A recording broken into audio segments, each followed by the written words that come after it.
तो जो कंडीशन उसने यहाँ पे बताई हैं, उसने कार्डियोवैस्कुलर प्रॉब्लम्स से स्टार्ट किया है। तो कार्डियोवैस्कुलर प्रॉब्लम्स के अंदर जो वो डिफरेंट चीज़ें बताएगा, उसमें सबसे पहले उसने इस्कीमिक हार्ट डिजीज़ को डिस्कस किया हुआ है। इस्कीमिक हार्ट डिजीज़ बेसिकली दो टाइप्स की है। एक आपकी एंजाइना पेक्टोरिस है और दूसरी मायोकार्डियल इन्फार्क्शन है। तो पहले वो बताता है एंजाइना के बारे में। तो एंजाइना बेसिकली आप ये समझे कि इट्सेल्फ एक डिज़ीज़ नहीं है, ये एक सिम्टम है। और होता ये है बेसिकली कि आपकी जो ऑक्सीजन डिमांड है आपकी मायोकार्डियम की, यानी हार्ट मसल की, वो अगर मीट नहीं हो रही तो उसकी वजह से जो सिम्टम्स ज़ाहिर होते हैं वो आपके एंजाइना कहलाते हैं।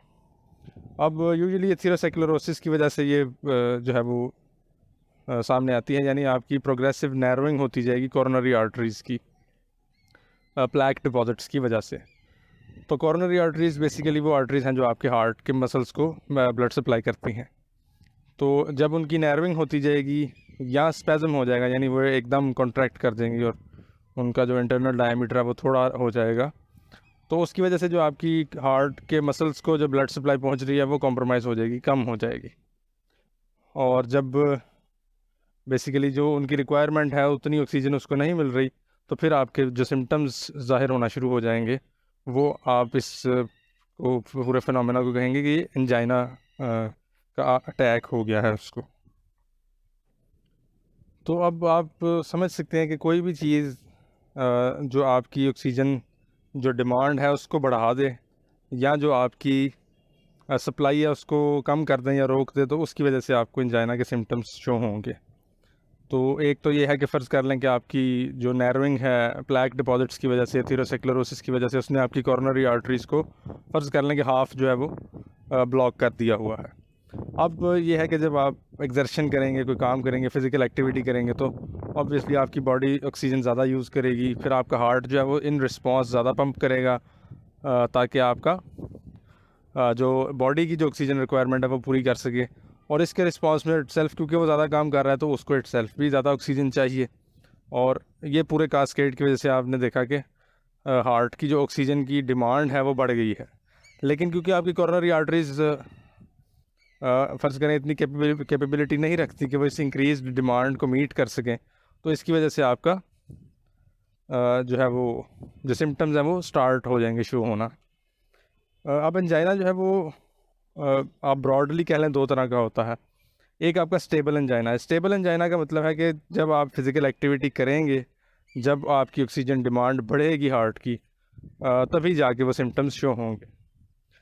जबकि जो दूसरी टाइप है अनस्टेबल एंजाइना की, वो बेसिकली ये है कि वो विदाउट एनी वार्निंग आप कह लें कि विदाउट फिज़िकल एक्सर्शन भी स्टार्ट हो सकती है, और वो यूजुअली आप समझें कि spasm of the coronary arteries की वजह से होती है।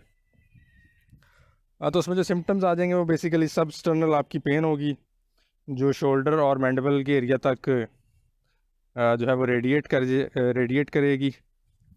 और साथ आपके वेगल एक्टिविटी की स्टिमुलेशन हो जाती है, जिसकी वजह से जो बाकी आपके सिम्टम्स आते हैं, जिसमें आपकी नोज़िया है, स्वेटिंग है, ब्रेडिकार्डिया है, ये सारे उसके साथ आपके कनेक्ट हो जाएंगे। अब फ़र्ज़ कर लें आपके पास एक पेशेंट आ गया जिसकी हिस्ट्री है कि उसको एंजाइना के अटैक्स होते हैं। तो आपने उसकी फ्रीक्वेंसी और इंटेंसिटी पता करनी है। पहले तो आपने ये पूछना है कि जो उसके सिम्टम्स हैं, मतलब आपने उससे गेस करना है, और आपने अंदाज़ा लगाना है कि उसका जो एंजाइना है वो स्टेबल वाला है या अनस्टेबल वाला है।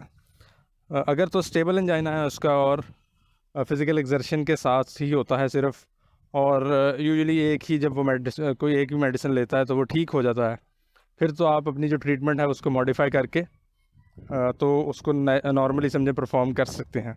लेकिन अगर वो अनस्टेबल एंजाइना की जो हिस्ट्री है वो दे रहा है, और मेडिसिन लेने से भी वो एकदम ठीक नहीं होता, मल्टीपल मेडिकेशंस उसको लेनी पड़ती हैं उस अटैक को ठीक करने के लिए, एलिविएट करने के लिए, तो फिर ये है कि आपने उसके जो प्राइमरी हेल्थ केयर फिजिशियन है उससे कंसल्टेशन ले लेनी है।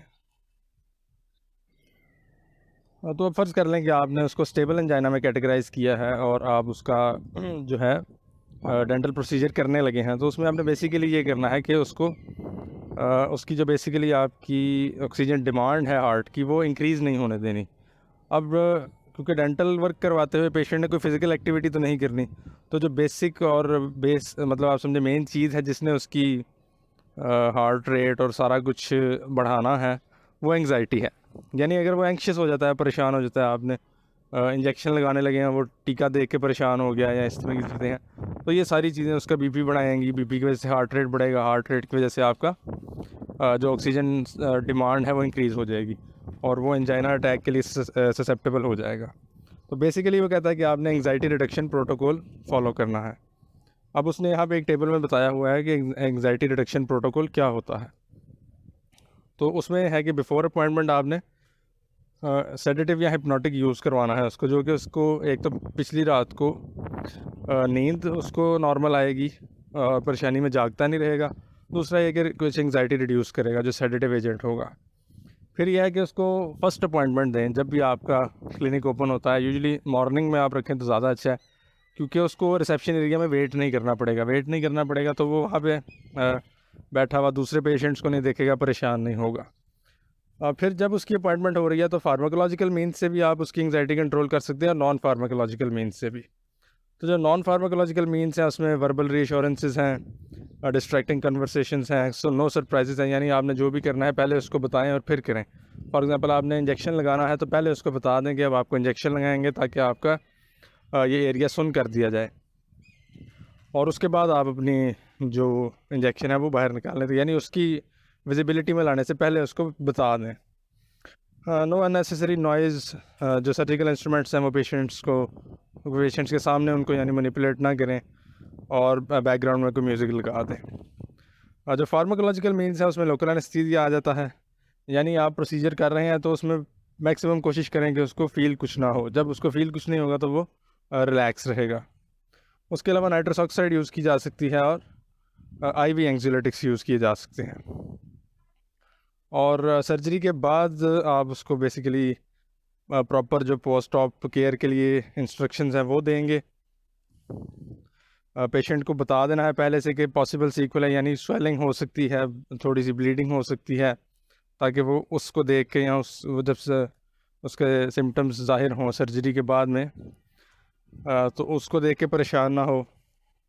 उसको इफ़ेक्टिव एनाल्जेसिक्स दें, उसको अपना नंबर दे दें बाद में मतलब कांटेक्ट के लिए कि कोई प्रॉब्लम होती है तो वो आपको बताए। और फिर वो कह रहा है कि आप ख़ुद भी उसको फ़ोन करके पूछ सकते हैं। तो ये सारा जो है ये प्रोटोकॉल है एंग्जाइटी रिडक्शन के लिए। ये मोस्ट ऑफ द जो आप डिजीज़ पढ़ेंगे उनकी कंट्रोल के अंदर वो बताएगा। तो जब वो एंग्जाइटी रिडक्शन प्रोटोकॉल की बात करें तो वो ये सारे स्टेप्स की बात कर रहा होता है। तो एंग्जाइटी रिडक्शन प्रोटोकॉल फॉलो करने के अलावा जो वो इंपॉर्टेंट बात इसमें बताता है वो लोकल एनेस्थीसिया के यूज़ के बारे में बताता है कि क्योंकि पेशेंट आपका पहले ही हार्ट रिलेटेड प्रॉब्लम के साथ प्रेजेंट किया हुआ है और आपके लोकल एनेस्थीसिया के अंदर एपिनेफ्रिन होती है, जो बेसिकली आपके सिंपैथोमिमेटिक फंक्शंस को मतलब आप समझें कि उसको बढ़ा देगी, आपके हार्ट रेट को, ब्लड प्रेशर को। तो वो आपने कितना यूज़ करना है, तो उसके लिए वो कहता है कि अगर आप 1 to 100,000 कंसनट्रेशन वाला लोकल एनेस्थीसिया यूज़ कर रहे हैं जिसमें एपिनेफ्रिन 1:100,000 के हिसाब से प्रेजेंट है, तो with in any 30 minute period आपने 0.04 मिलीग्राम एपिनेफ्रिन से ज़्यादा नहीं देना।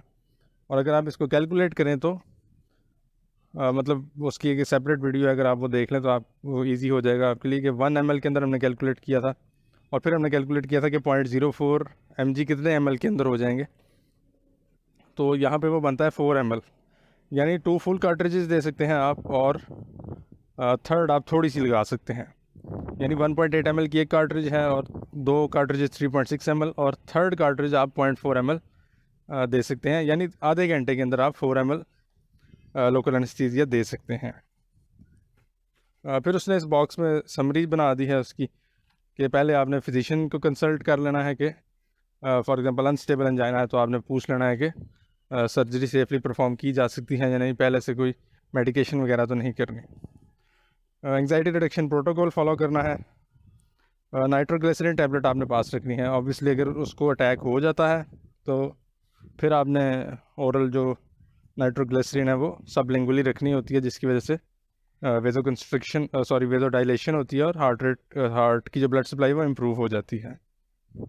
और जो अगर इंडिकेटेड है फॉर एग्जांपल अनस्टेबल एंजाइना वाले पेशेंट के अंदर, तो आप सर्जरी परफॉर्म करने से पहले भी आप उसको नाइट्रोग्लिसरीन दे सकते हैं अगर उसका फिजिशियन जो है वो रिकमेंड करता है तो। फिर नाइट्रस ऑक्साइड सेडेशन भी आप यूज़ कर सकते हैं अगर पेशेंट बहुत ज़्यादा एंक्शियस हो रहा है। वाइटल साइंस आपने क्लोजली मॉनिटर करने हैं। एपिनेफ्रिन आपने 0.04 mg से ज़्यादा नहीं देनी, और वर्बल कॉन्टैक्ट पेशेंट के साथ रखना है।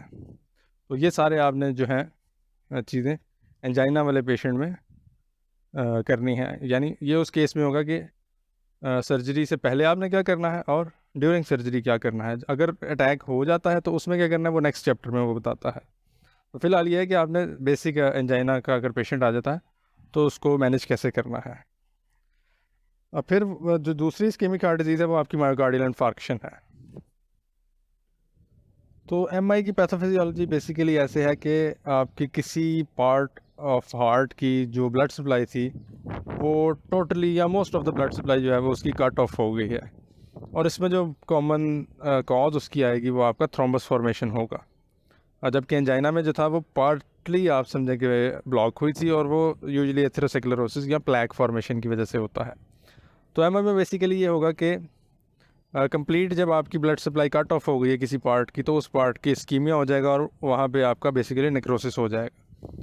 और जो पार्ट नेक्रोज हो जाएगा वो आपका फिर मतलब वो समझे वो इरिवर्सिबली डैमेज हो गया हुआ है, अब वो दोबारा ठीक नहीं होगा। और वो जो नेक्रोटिक पार्ट है उसके अराउंड आपका basically reversibly ischaemic myocardium present होगा, यानी वहाँ पर भी उसके इफ़ेक्ट्स आना स्टार्ट हो जाएंगे, आप ये समझें। और ये जो रिवर्सिबली इस्कीमिक पार्ट होगा हार्ट का, यहाँ से बेसिकली आपके एरिथमिया स्टार्ट होने का चांस होता है। इसके साथ ही वो ये बताता है कि अगर आपका प्राइमरी कंडक्शन पाथवे का कोई part, for example S A node है, आपका ए वी नोड है, फिर उसकी आगे से जो बंडल ऑफ फिज है या परकंजी फाइबर्स हैं, ये सारा कुछ या इनमें से कोई पार्ट एम आई के अंदर इन्वॉल्व है, यानी उस पार्ट का इस्कीमिक नेक्रोसिस हो गया है, तो फिर आपकी जो नॉर्मल कंडक्शन है हार्ट की वो नहीं हो सकेगी, और उस केस के अंदर आपको पेस मेकर लगाना पड़ेगा। अब फर्ज़ कर लें कि एम आई का कोई पेशेंट डेंटल ट्रीटमेंट करवाने के लिए आपके पास आया है, तो आपने उसमें क्या चीज़ें करनी है। तो सबसे पहले तो वो ये बता देता है कि अगर तो वो इलेक्टिव प्रोसीजर करवाने आया है तो उसमें एटलीस्ट 6 मंथ्स का गैप होना चाहिए। एमआई की एपिसोड से लेके 6 मंथ तक आपने इलेक्टिव प्रोसीजर्स नहीं करने होते। फॉर एग्जांपल आपने फिलिंग करनी है जो कि बाद में भी की जा सकती है, तो आप उसको नहीं करेंगे। लेकिन अगर आपकी कोई ज़रूरी है, यानी एमरजेंसी के तौर पे कि कोई चीज़ करनी पड़ रही है, इन्फेक्शन बहुत ज़्यादा स्वेलिंग हो गई है, उसकी वजह से आपने दांत को ओपन करना है ताकि इन्फेक्शन जो है वो ठीक हो जाए, या एक्सट्रैक्शन करनी पड़ गई है, तो फिर उसमें जो है वो आपने उसके जो प्राइमरी केयर फिजिशियन है उससे इजाज़त लेनी है, और कि उसको बताना है कि ये प्रोसीजर होगा, इतनी देर लगेगी, इस तरह लोकल देना पड़ेगा। अगर वो अप्रूव कर देता है तो फिर आप वो परफॉर्म कर सकते हैं। अदरवाइज़ 6 मंथ्स का गैप होगा कोई भी इलेक्टिव प्रोसीजर करने के। और फिर वो कहता है कि यूजुअली जिन पेशेंट्स को थ्रोम्बस की वजह से एमआई हुआ हो, वो कोई ना कोई एंटीकोएगुलेंट या आप कह लेंगे ब्लड थिनर यूज़ कर रहे होते हैं, जैसे कि एस्प्रिन हो गई या कोई और चीज़। तो ऐसी चीज़ें भी बेसिकली आपका जो फॉर एग्जांपल आप डेंटल प्रोसीजर करते हैं जिसमें ब्लीडिंग होती है, तो उसमें क्लॉट फॉर्मेशन या जो ब्लीडिंग को स्टॉप करने का टाइम है वो बढ़ जाता है उसके अंदर।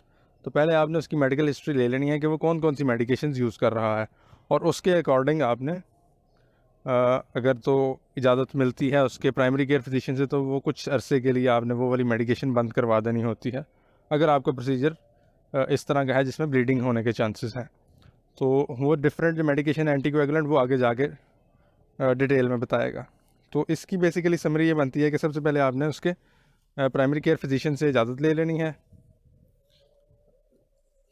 अगर तो इन्वेसिव डेंटल केयर नहीं ज़रूरत, मतलब इलेक्टिव प्रोसीजर आप ये समझे, तो 6 मंथ्स का एटलीस्ट गैप आना चाहिए। अगर 6 मंथ से पहले आपको कोई चीज़ करनी पड़ रही है तो फिर आपने ऑब्वियसली उसके फिजिशियन से पूछ लेना है। कोई एंटीकोएगुलेंट्स ना यूज़ कर रहा हो वो ये आपने चेक कर लेना है, कर रहा है तो उसको उस तरह से मैनेज करना है। एंग्जाइटी रिडक्शन प्रोटोकॉल फॉलो करना है, नाइट्रोग्लिसरीन आपके पास होनी चाहिए। सप्लीमेंटल ऑक्सीजन आप दे सकते हैं, वो ऑप्शनल है। लोकल एनेस्थीसिया आपका प्रोफाउंड होना चाहिए ताकि उसको कुछ फील ना हो और एंक्शियस ना हो वो। नाइट्रस ऑक्साइड एडमिनिस्टर कर सकते हैं। वाइटल साइंस आपने मॉनिटर करने हैं, वर्बल कांटेक्ट रखना है, और इस केस में भी आपने जो एपिनेफ्रिन की डोज है वो 0.04 mg से ज़्यादा नहीं होने देनी। और अगर आप समझते हैं कि ईज़िली आप हैंडल नहीं कर सकते उस पेशेंट को, तो आप फिर हॉस्पिटल सेटिंग में किसी सर्जन के पास उसको रेफ़र करते हैं, ताकि अगर कोई इमरजेंसी बनती है वहाँ पे तो वो इजीली हैंडल की जा सके। और फिर CVS के अंदर जो वो नेक्स्ट कंडीशन बताता है वो सेरेब्रोवास्कुलर एक्सीडेंट या स्ट्रोक, जिसको नॉर्मली कहा जाता है, वो है। तो स्ट्रोक का बेसिकली मतलब ये है कि पार्ट ऑफ द ब्रेन की जो ब्लड सप्लाई है ना वो कट ऑफ हो गई है, और वो पार्ट जो है वो नेक्रोज्ड हो जाएगा इवेंचुअली। तो इसकी अगर थोड़ी सी पैथोफिजियोलॉजी देख लें तो ये दो तरह का हो सकता है जो स्ट्रोक है, या ये इस्कीमिक स्ट्रोक होगा या हेमरेजिक स्ट्रोक होगा। तो इस्कीमिक स्ट्रोक का मतलब है कि ब्लड सप्लाई वहाँ पे नहीं पहुँच पा रही ड्यू टू ऑब्स्ट्रक्शन। और हेमरेजिक स्ट्रोक का मतलब ये है कि जो ब्लड वेसल आपकी उस पार्ट ऑफ द ब्रेन को ब्लड सप्लाई कर रही थी वो रप्चर हो गई है, और ब्लड वहाँ पे अब outside of the blood vessel आपके यहाँ लीक कर रहा है, और आगे तो ऑब्वियसली जा नहीं रहा क्योंकि वो आर्टरी रप्चर हो गई है वहाँ। तो एक तो अगले पार्ट को ब्लड मिल नहीं रहा, दूसरा ये कि जो ब्लड वहाँ एक्यूमुलेट होता जाएगा जब तक क्लॉट नहीं होगा, तो वो भी एक्स्ट्रा प्रेशर आपके ब्रेन के पार्ट के ऊपर लगाएगा।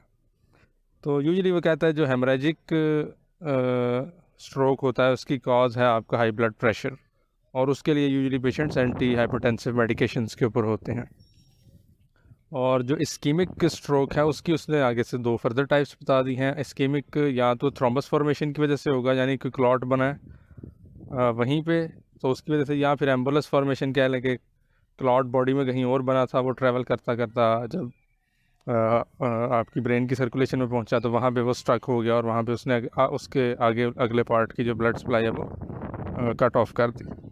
तो अगर तो आपका थ्रोम्बस या एम्बुलस फॉर्मेशन की वजह से है तो पेशेंट यूजुअली आपका एंटीकोएगुलेंट्स के ऊपर होता है। लेकिन अगर स्टेनोटिक वेसल्स यानी वेसल्स आपकी इटसेल्फ जो है वो नैरो हो गई हैं, जिसकी वजह से ब्लड सप्लाई कॉम्प्रोमाइज़ हुई है, तो उस केस में पेशेंट्स यूजुअली एंटीप्लेटलेट मेडिकेशंस ले रहा होता है।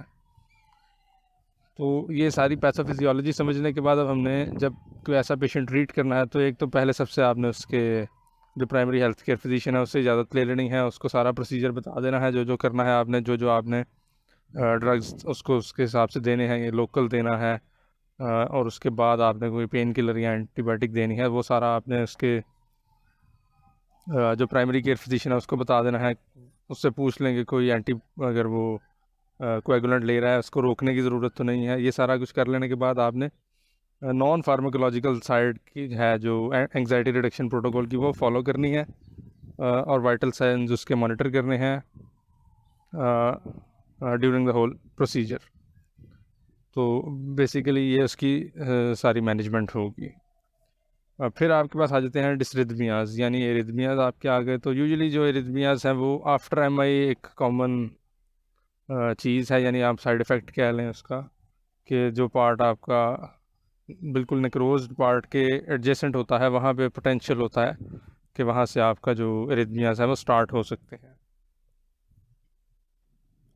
तो इसके अलावा जो उसकी कॉजेज़ हैं उसमें वो बता देता है कि ओपन हार्ट सर्जरी हुई हो, वेल्वुलोपैथी, थायराइड डिजीज़ है, जिस तरह थायरोटॉक्सिकोसिस है उसके अंदर आपके ये चांसेस होते हैं, कोई मेटाबॉलिक सिंड्रोम है या इलेक्ट्रोलाइट एबनॉर्मेलिटीज़ पोटेशियम की वजह से यूजुअली आपकी एरिथमियाज हो जाते हैं। तो ऐसे पेशेंट्स भी यूजुअली अगर प्रायर हार्ट की किसी डिज़ीज़ की हिस्ट्री के साथ प्रेजेंट करते हैं तो वो कोई ना कोई एंटीकोएगुलेंट ले रहे होते हैं। तो एक तो आपने उनकी भी हिस्ट्री ले लेनी है, और उसके भी प्राइमरी केयर फिजिशियन से आपने कंफर्म करके अगर उसको स्टॉप करने की ज़रूरत है तो उसको स्टॉप कर लेना है।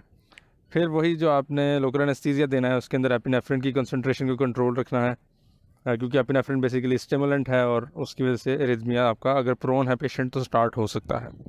तो 0.04 मिलीग्राम आपने एपिनेफ्रिन की कट ऑफ लिमिट रखनी है, यानी इससे ज़्यादा नहीं देनी।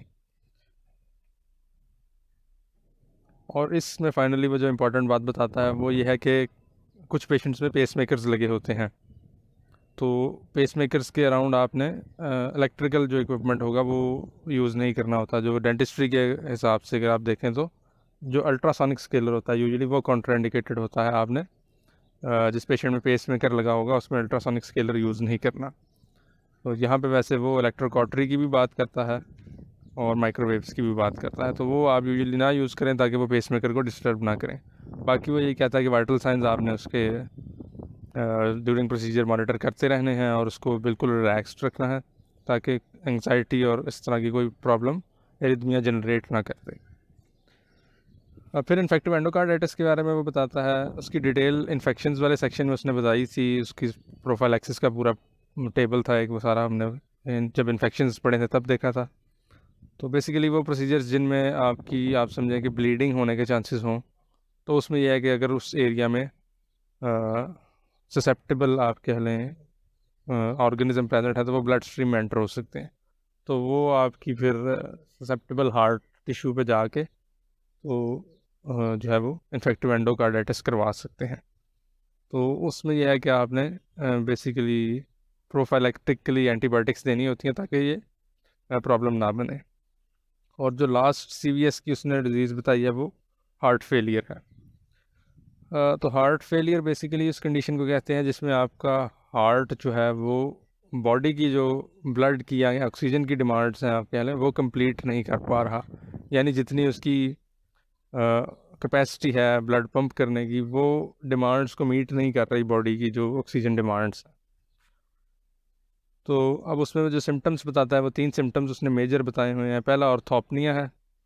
ऑर्थोपनिया बेसिकली वो कहता है कि जब आप लेट जाते हैं, सुपाइन पोजीशन ले लेते हैं, तो उसके बाद स्टार्ट होता है। होता यह है बेसिकली कि जो ब्लड खड़े होते हैं आपकी लेग्स में पूल हो जाता है, तो वो रीडिस्ट्रीब्यूट होकर वापस आपके हार्ट में आता है, और हार्ट का प्री लोड जो होता है, प्री लोड से आप बेसिकली ये समझें कि जब हार्ट ने पंप करना होता है उससे पहले कितना ब्लड उसके अंदर एक्यूमुलेट हो जाता है, तो वो प्री लोड जो है वो इंक्रीज़ हो जाता है, यानी हार्ट ने अब ज़्यादा ब्लड जो है वो पंप करना है। तो बेसिकली क्योंकि हार्ट आपका फेल हो गया है, बेसिकली वो उतनी पंपिंग कैपेसिटी नहीं रखता, तो जो ब्लड ज़्यादा प्री लोड बन के उसके पास आया था वो क्योंकि इतना पंप नहीं कर पा रहा, तो जो भी उसके पीछे चीज़ होगी वहाँ पे वो एक्यूमुलेट होना शुरू हो जाएगा। तो अगर लेफ़्ट साइड का आपका समझ लें कि हार्ट फेलियर है, तो लेफ़्ट साइड में सारा जो ब्लड है वो लंग्स से आ रहा होगा और ऑक्सीजनेटेड ब्लड आ रहा होगा। तो अगर लेफ़्ट साइडेड हार्ट फेलियर है तो वो लंग्स में एक्यूमुलेट होना स्टार्ट हो जाएगा, पल्मोनरी आपकी जो है एडीमा स्टार्ट हो जाएगा। जबकि अगर राइट साइडेड हार्ट फेलियर है तो फिर बॉडी में और पेरिफेरल ऑर्गन्स में वो पूल होना स्टार्ट हो जाएगा, एक्यूमुलेट होना स्टार्ट हो जाएगा। तो ऑर्थोपनिया में बेसिकली ये है कि आप क्योंकि जो प्री लोड इंक्रीज़ हुआ है और आपका हार्ट जो है वो पंप नहीं कर पा रहा, तो वो पल्मोनरी सर्कुलेशन में एक्यूमुलेट होने लग जाएगा ब्लड, और लेटने के बाद आपको फिर जो ब्रीदिंग है उसमें प्रॉब्लम स्टार्ट हो जाएगी। तो इसको कहते हैं ऑर्थोपनिया। फिर जो दूसरा सिम्टम उसने बताया वो पैरोक्सिस्मल नॉक्टर्नल डिस्निया है। तो बेसिकली ऑर्थोपनिया जैसा ही है। पैरोक्सिस्मल मतलब सडन एपिसोड, नॉक्टर्नल नाइट को कहते हैं, डिस्निया मतलब डिफ़िकल्टी इन ब्रीदिंग। तो वो कहता है कुछ पेशेंट्स में जब वो सो जाते हैं तो उससे 1 से 2 घंटे के बाद जब रीडिस्ट्रीब्यूशन ऑफ ब्लड होती है और प्री लोड बढ़ता है, तो उसके बाद ऑब्वियसली जब मतलब जो बेसिकली ऑर्थोपनिया में हो रहा है वही इसके अंदर हो रहा है, लेकिन ये थोड़ा सा डिलेड है आपसे। तो एकदम पेशेंट की वो आँख खुलती है, सांस नहीं आ रहा होता, फिर उसको बैठता है और वो फिर उसका जो है वो इम्प्रूव होना स्टार्ट होता है जो सांस है। तो वो इस केस में, दोनों केसेस में कहता है कि पेशेंट यूजुअली जो आपकी हेड साइड है और चेस्ट साइड आप समझ लें वो प्रॉप्ड अप करके, यानी उसके नीचे 3-4 तकिए रख के तो फिर सोते हैं, तो ताकि वो जो ब्लड पूलिंग वापस रिडिस्ट्रीब्यूट होना है उसका इफेक्ट ज़्यादा ना आए। और थर्ड आपका है एंकल एडीमा या पीडल एडीमा कह लें, तो ये आपका basically right sided heart failure की वजह से होगा, और जो ब्लड एक्यूमुलेशन है वो आपकी जो है वो पेरिफेरल ऑर्गन्स में स्टार्ट हो जाएगी। तो उसमें वो ये भी बता देता है कि उसको आइडेंटिफाई कैसे करना है। तो वो कहता है जहाँ भी आपका एडीमा यानी स्वेलिंग हुई हुई है वहाँ पे आप फिंगर से थोड़ी देर के लिए प्रेस करके रखें, तो वो वहाँ से थोड़ी देर के लिए यानी वो नॉर्मल हो जाएगा, और फिर थोड़ी देर बाद वहाँ पे फिर फ्लूइड एक्यूमुलेट हो जाएगा। तो ये उसका एक साइन है कि ये हार्ट फेलियर की वजह से आपका है, जो एडीमा हुआ है वो हार्ट फेलियर की वजह से है। तो हार्ट फेलियर वाले पेशेंट्स यूजुअली आपके डायूरेटिक्स ले रहे होते हैं एक्सेस फ्लूइड को रिमूव करने के लिए, उसके साथ वो लो सोडियम डाइट ले रहे होते हैं।